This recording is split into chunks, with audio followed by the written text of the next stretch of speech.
Ako po ay maglalaga ng ano, nakalantog pa po, may nakalantad pa rin po sa aking lalamunan. Nakakahiya po pag minakalantog. Sadya pong ganito ako pagka buwan ng ganitong taglamig. Ako po may allergy talaga. Bawal na bawal sa akin maambunan ng kaunti o ano, at saka yung nakakaamoy ng hindi ko gusto. Ito po, ang lulutuin ko. Ang tawag dito, oregano at saka kalamansi na aking inano doon sa dito ko lang po ari kinuha sa aming harapan. Una ay Diyos po. Napakalaki po ng paniniwala ko dito. Talaga po nakakagaling po. Hindi po ako sanay uminom ng mga gamot. Dito lang po ako sa mga ganito. Maski po ng aking mga anak ay mga maliliit pa hanggang sa naging dalaga. Ganyan po ang ginagawa ko. Kaya nga po ako ay pinamagatan ng aking asawa, si Dr. Wakwak. Ganyan po. Ay diho aray. Akin po ito lang. Hihimayin. Tayo na po. Akin po.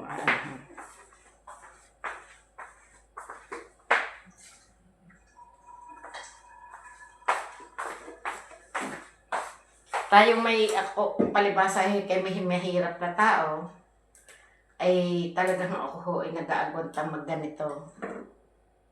Ang iba ho'y naliliwagan ay ako'y hindi ho. Dahil talagang nakakagaling po ito. Kaya talaga kung ako may mga tanim ng ganito.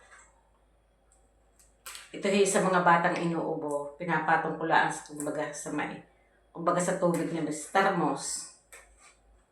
Bababad ko, pinapatong sa kanin. Tapos, pinapainom ko sa mga anak ko, sa mga inuubo.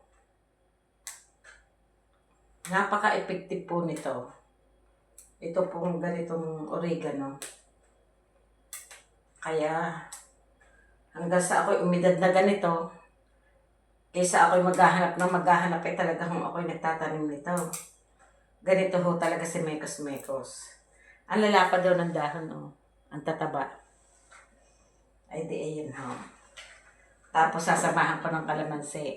Ang kalamansi naman po ay dito ko rin ho pinita sa aking garden. Aba, ay saan ka pa? Kaya, pag tayo may isinukso, mayroon tayong titingalain. Bibiyakin ko lang po isa-isa. Tapos aking ilalaga. Kasama na ang balat.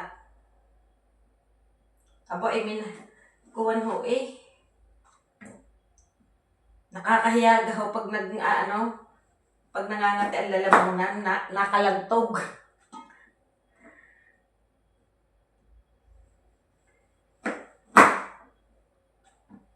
Ganito ho lang kasimple ang buhay.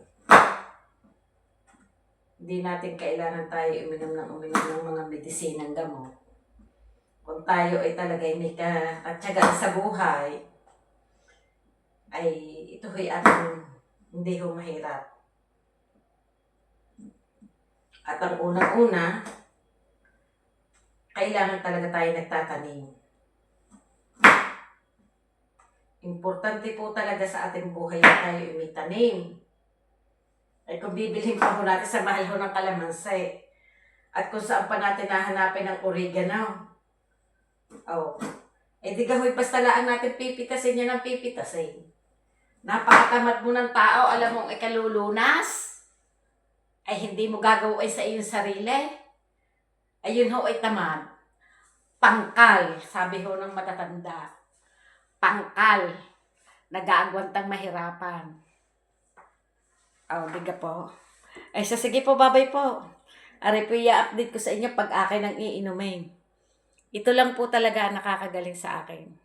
At saka yung paglanghap ng tubig yung usok. Nilalagay halimbawa sa baso. Ganun po.